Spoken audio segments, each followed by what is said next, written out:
ഇപ്പോൾ Sitaram Yechury മാധ്യമങ്ങളെ കാണുകയാണ് അതിലേക്ക്. Fighter aircraft. This aircraft needed to be bought with urgency, and that's why the tenders, and that is all part of history why this 126 were ordered. Now, the first point is that when you make an order like this with global tender, the concerned government from where the company is located, there is a sovereign assurance or a guarantee that the government gives on the question of the fulfillment of the contract. Now, if that guarantee is not there, then you go into a prolonged process of international arbitration, etc., etc. I mean, it's not only a question of cutting your losses then, not only a matter of resources and money, but it's a grave risk to a country's security. Now, why was this deal done in such a manner where there is an inherent threat to our security concerns, interests? Number two, the question of the costing. That is also came up both in the court and what we've been raising earlier. From 670 crores per aircraft, it has gone up to 60,000 crores. And for 36 aircrafts, that means about 1,600 crores per plane. Now, the terms on which this new aircraft is coming in, they say adheres to the MMRCA conditions that were there earlier.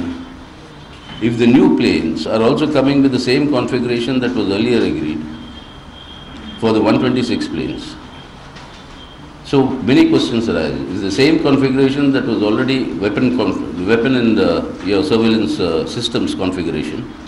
If it was the same as that was agreed upon earlier, then how did the cost go up? Number one. Number two, why did the number reduce? Who reduced this number? So these two questions need answers on that count. Sovereign guarantee is another one. So three questions need answers. Four, the question of this was announced by the Prime Minister in Paris in April that a new contract is being signed. And the Defence Procurement Council meets only in May. A month before the Defence Procurement Council agrees to this new deal, that is scrapping 126 and instead buying 36 and getting the offset partner, that is a private company, Reliance Defence, into it. All this is announced already as a decision of the Government of India by the Prime Minister without the discussion or the approval of the Defence Procurement Council, which is the authority, constitutional authority, that has to decide on this. So it's a very clear case that the Prime Minister, having decided upon it, then the pressure on the Defence Procurement Council to endorse it. So this is highly improper.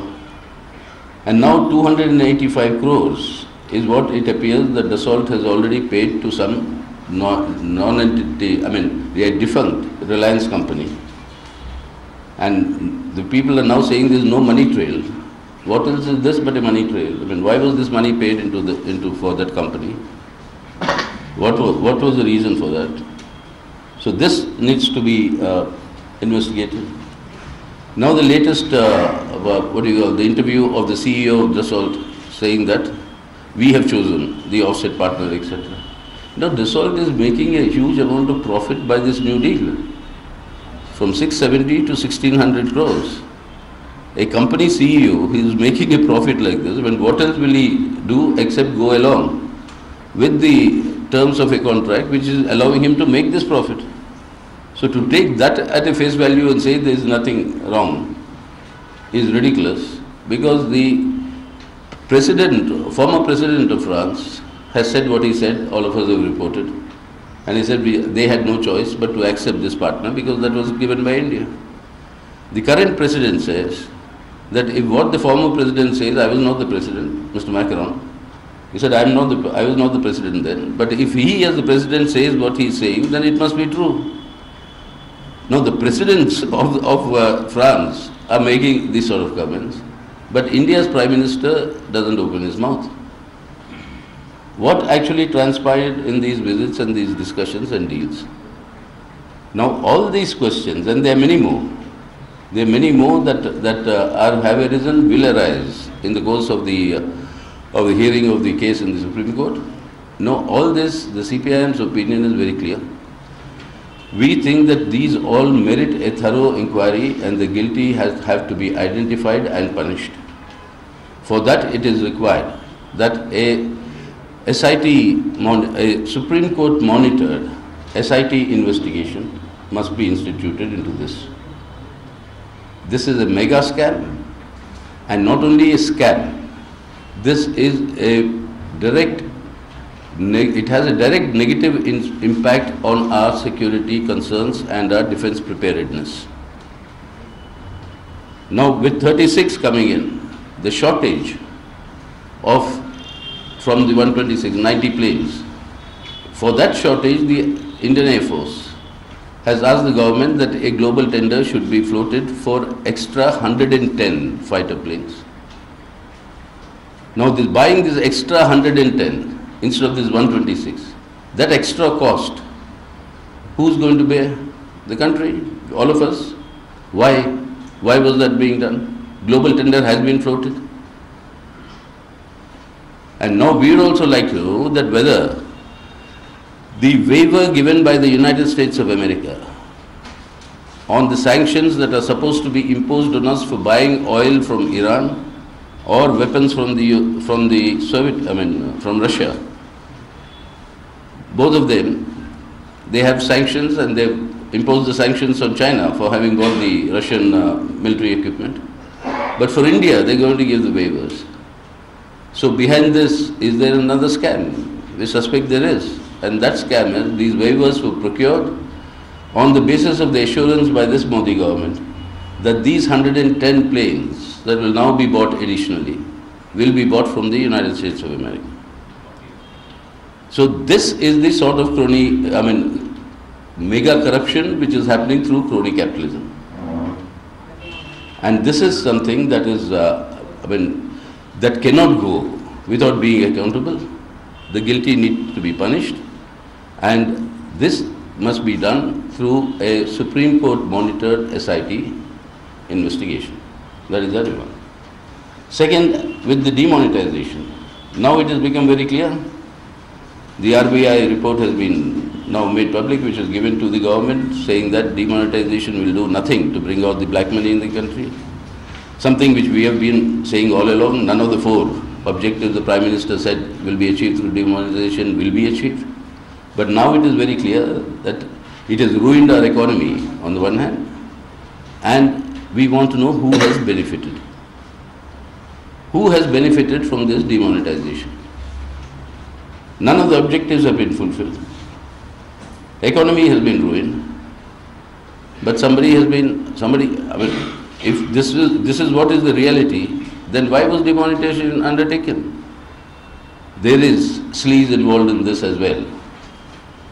And for this, the CPIM demands that there should be a joint parliamentary committee that must be constituted to examine the entire manner in which demonetization was undertaken and the consequences of that, where the benefits have flown. This all needs to be properly investigated. So I think a JPC probe is the legitimate way in which this can, because these are all decisions announced by politicians and the Prime Minister himself. So they are all accountable to the Parliament. So a joint parliamentary committee should be there. Should be constituted immediately to do this, and that will be our demand in the forthcoming Parliament session. That we'll be raising that. Then on the question of the CBI independence, but before that I'll come to the RBI section. Now, why was Section 7 suddenly being invoked for the first time in history in order for the government to interfere or direct or instruct the RBI to adopt a certain course? Now, this is also something which has a scam hidden behind it. It is now very clear that the government, this Modi government, wanted the RBI to relax the norms for giving out loans for the power sector, saying that this is very important. And most of these power sector loans and companies which have got this are from Gujarat. The SBI is the one that's given these loans. Now the SBI eases the norms for these loans to be given in the name of developing the power sector or the ailing power sector requires more funding or more capital, then the SBI will invoke what is called the PAC provisions of the RBI. And what is this PAC? Prompt Corrective Action proceedings of the RBI. If that is invoked, the whole of SBI's entire accounting will come under investigation, and there are three elements involved in it. That what is the capital of the bank to the risk, weighted risk, what is the ratio? What is the amount of outstanding NPA? And what is the return on assets that the SBI is getting? If these start getting investigated, a lot of other NPAs that the SBI given will also get affected. And there is a very big danger for the SBI itself to become very, in the sense, its own standing will be highly reduced and it will become very vulnerable for these things. So in order to protect the SBI from being invoked under the PCA norms, Section 7 is invoked. That is the reason for invoking Section 7. Now all this is not in public domain, deliberately not being allowed to come into public domain. Now this needs to be probed.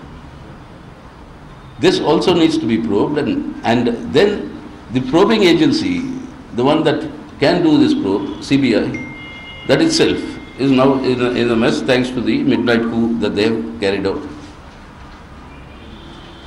Now the CAG is being told that you cannot audit the accounts of the Rafale deal till the contract is completed, and that will be completed in 2023. So till then the CAG is told that you cannot audit. This is unacceptable. So put together all these issues, I think a massive